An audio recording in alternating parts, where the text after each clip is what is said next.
YCP ప్రభుత్వ హయాంలో హోంశాఖ తాడపల్లి ప్యాలెస్ లో లోటస్ ప్యాన్ లో ఉండిపోయిందని పోలీస్ చట్టాలు వైసీపీ నాయకుల కాళ్ల కింద నలిగిపోయాయని సర్వేపల్లి ఎమ్మెల్యే సోమిరెడ్డి చంద్రమోహన్ రెడ్డి ఆరోపించారు. అసెంబ్లీలో ప్రసంగించిన ఆయన ఐఏఎస్, ఐపీఎస్ల హక్కులు, అధికారాలు నిర్వీర్యమైపోయాయని ఆయన తెలిపారు. 5 ఏళ్లలో జరిగిన అనేక దారుణాలను కళ్లారా చూశామని, తన నియోజకవర్గంలోని సర్వేపల్లి గ్రామంలో 6 ఎకరాలకు పైగా భూములను ఎకరాకు 35 లక్షల చొప్పున అమ్మేసుకున్నారని, అమాయకులు, నిరక్షరాస్యులైన గిరిజనులకు న్యాయం చేయడంతో పాటు వారికి రక్షణ కల్పించాల్సిన బాధ్యత మన ప్రభుత్వంపై ఉందని అన్నారు. ఎమ్మెల్యే సోమిరెడ్డి చంద్రమోహన్ రెడ్డి ఆ వారిని పరామర్శించేదానికి మా యువ నాయకుడు లోకేష్ బాబు గారు వస్తే మేమందరం ఆయనతో కూడా రోడ్లో నడిచిపోయినామని మా అందరి మీద కేసులు పెట్టే పరిస్థితి వచ్చింది అధ్యక్ష. అంటే నడిచిపోకూడదు. అమరావతి అక్క చెల్లెళ్ళు పాదయాత్ర తిరుమలకి చేస్తుంటే పొదలకూరు మండలం తిరిగిపోయేటప్పటికి ఒక ఓపెన్ రోడ్డు పక్కన ఉండే ఒక ల్యాండ్ లో టెంట్లు వేసి మేము భోజనాలు పెట్టించేదానికి మిట్ట మధ్యాహ్నం ఎండలో వేస్తే పోలీసులు వచ్చి ఆ టెంట్లు పెరికేసి మీకు పర్మిషన్ చూపించండి అని పెరికేస్తే రోడ్డు మీద అక్క చెల్లెళ్ళు రోడ్డు మీద భోజనం చేయాల్సిన పరిస్థితి చెట్ల కింద నిలబడి అటువంటి దుర్మార్గాలన్నీ మేము చూసాం అధ్యక్ష. ఇది ఒకసారి ఒక ఇల్లీగల్ మైనింగ్ లో, ఇంకొకటి గ్రావెల్. సర్వేపల్లి రిజర్వాయర్లో విపరీతంగా గ్రావెల్ ఎత్తేస్తున్నారు వితౌట్ పర్మిట్.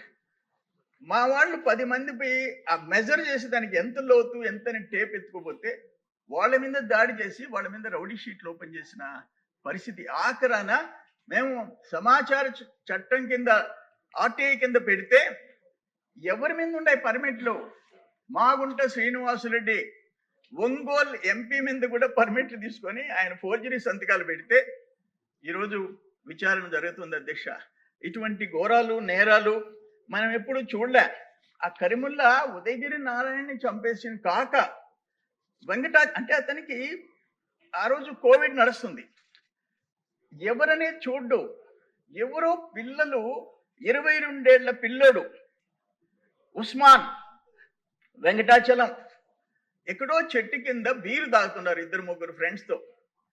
ఇతను పోయి కొడితే అతను ఒళ్ళంతా నొప్పులతో 22 ఏళ్ల కుర్రోడు, పెళ్లి కాని కుర్రోడు ఇంటికి పోతే వాళ్ళ అమ్మ చెప్పింది, ఓపెన్ గా చెప్పింది, అయ్యా రాత్రి ఒళ్ళు నొప్పులు కరిముల్లా ఎస్ఐ కొట్టాడు అని అంటే నేను కాపటం పెట్టాను, ఉదయం లేచేటప్పటికి మంచం మీద శవంగా తేలాడు అని చెప్పింది.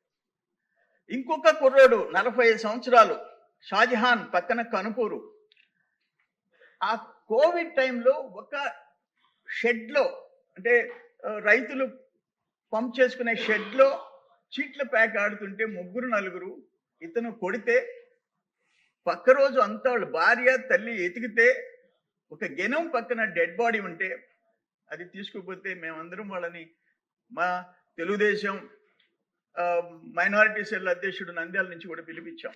ఆ కుటుంబాలన్నీ పరామర్శించాం, మేము చేయగలిగిన చిన్న సాయం చేశాం. అదే కరిముల్లా బంగారం దొంగతనం కేసులు దొరికి మొన్న సస్పెండ్ అయినాడు, నెల రోజులకి రీఇన్స్టేట్ అయినాడు. 3 హత్యలు. నేను హోమ్ మినిస్టర్ గారిని ఒకటే అడుగుతుండా, మా ముఖ్యమంత్రి గారు ఉండారు అడుగుతుండా, నేను వాళ్ళ మీద కక్ష కాదు, ఇటువంటి దుందుడుకు ఉండి ఇప్పటికి 3 చంపేసి ఒక గిరిజన్ పనికి రాకుండా పోయినాడు కొడితే అతను. ఒక గిరిజన్ ఈరోజు పెళ్లి లేదు ఏమీ లేదు, ఆ బ్రెయిన్ దెబ్బతిని, అటువంటి అతని మీద సిఐడి 3 హత్యకి కారకుడైన వ్యక్తి మీద సిఐడి ఎంక్వైరీ చేయించాలా? అంత ఘోరమైన చరిత్ర ఉండే వాళ్ళని శిక్షించాల్సిన అవసరం ఉంది, ప్రజలకి రక్షణ కల్పించాల్సిన అవసరం ఉంది అధ్యక్ష. నేనేమంటానంటే ఈ మా అమరావతిలో వాళ్ళతో కూడా నడిచినందుకు మా మీద కేసులా? కరుణాకర్ ఆత్మహత్య చేసుకుంటే వాళ్ళ కుటుంబాన్ని